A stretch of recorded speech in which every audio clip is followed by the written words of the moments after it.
Doctor صاحب قبلہ، میں آپ کی طرف آتا ہوں۔ یہ جماعت کے حوالے سے جو یہ مسلمانوں کی جماعت ہوتی ہے نماز کے لیے اور اجتماعی طور پہ اللہ کی بارگاہ میں سر و سجود ہوتے ہیں، ورکعوا مع الراکعین سے بھی ہمیں اس کا ملتا ہے حکم اور اس کی فضیلت ملتی ہے، لیکن مجھے قرآن و حدیث سے آپ ثابت کریں جماعت جو ہے یہ کتنی اہم ہے اور اس کی تاکید کیا ہوئی ہے، کیا حکم آیا ہے جماعت کے ساتھ نماز؟ اعوذ باللہ من الشیطان الرجیم، بسم اللہ الرحمن الرحیم۔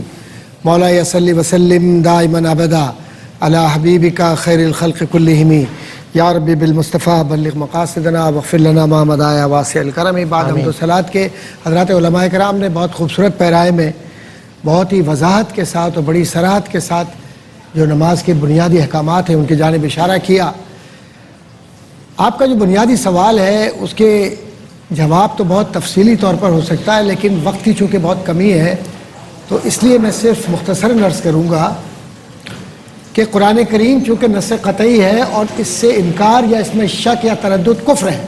اللہ اکبر۔ اس پر کسی عالم کا یا کسی مفتی کے فتوے کی ضرورت نہیں ہے، یہ طے شدہ اصول ہے اور تمام مکاتب فکر مسلم امت کے اس پر قائم ہے کہ جو قرآن کریم نے فرما دیا اس پر ایمان برحق ہے، نہ اس پہ بحث ہو سکتی ہے۔ بالکل صحیح۔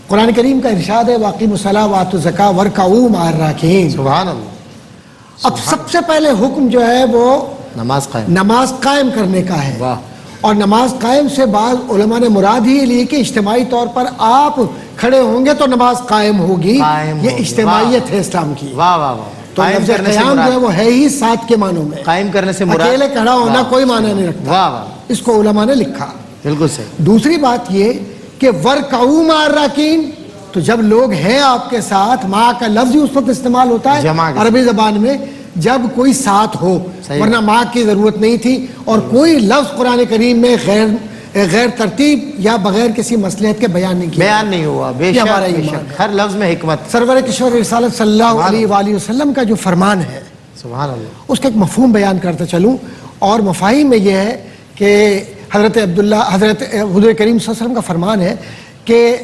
نماز جماعت کے ساتھ ادا کرنا 27 گنا افضل ہے۔ ایک اور روایت ہے جس میں حضرت عبداللہ ابن عمر رضی اللہ تعالیٰ عنہ فرماتے ہیں کہ 72 گنا اس کا ثواب ہے۔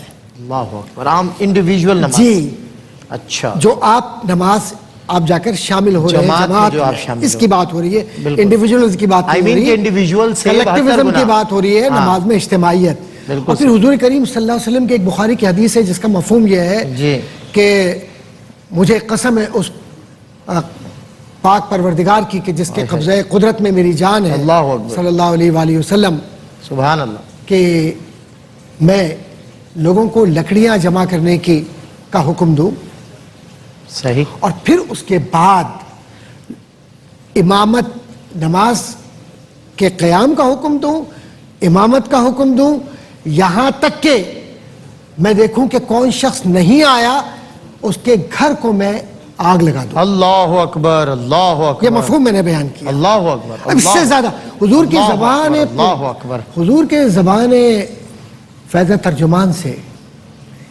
کبھی آج تک ایسا نہیں ہوا کہ اتنے شدت کے الفاظ نکلے ہوں۔ اللہ اکبر۔ تو جو تارکین جماعت ہیں ان کے لیے اتنی شدت سے بیان فرمایا ہے، اور ساتھ ہی ساتھ یہ فرمایا کہ جو عشاء کی نماز جماعت کے ساتھ ادا کرتا ہے اس کو اتنا گویا ثواب ملے گا کہ جتنا اس نے آدھی رات تک عبادت کی ہو، لیکن جس نے فجر کی نماز جماعت کے ساتھ ادا کی ہے اس کو ایسا ثواب ملے گا گویا اس نے پوری رات عبادت کی ہو۔ کیا کہنے، سبحان اللہ۔ اور یہ بات ویسے تو طوالت بہت ہے، جماعت کی فضیلت بھی بہت ہے، لیکن چونکہ وقت کی کمی ہے تو میں یہ عرض کروں گا کہ ہم اپنی زندگی کا ایک محور بنا لیں کہ شیطان کو خوش کرنا سونا ہے، اور نماز کے لیے کھڑے ہو کر رب کی بارگاہ میں اجتماعی طور پر سجدہ ریز ہونا، رب کی رضا کو آخرت کے لیے اپنا ذریعہ، اپنا توشہ بنانا ہے۔ کیا بات ہے، سبحان اللہ، سبحان اللہ۔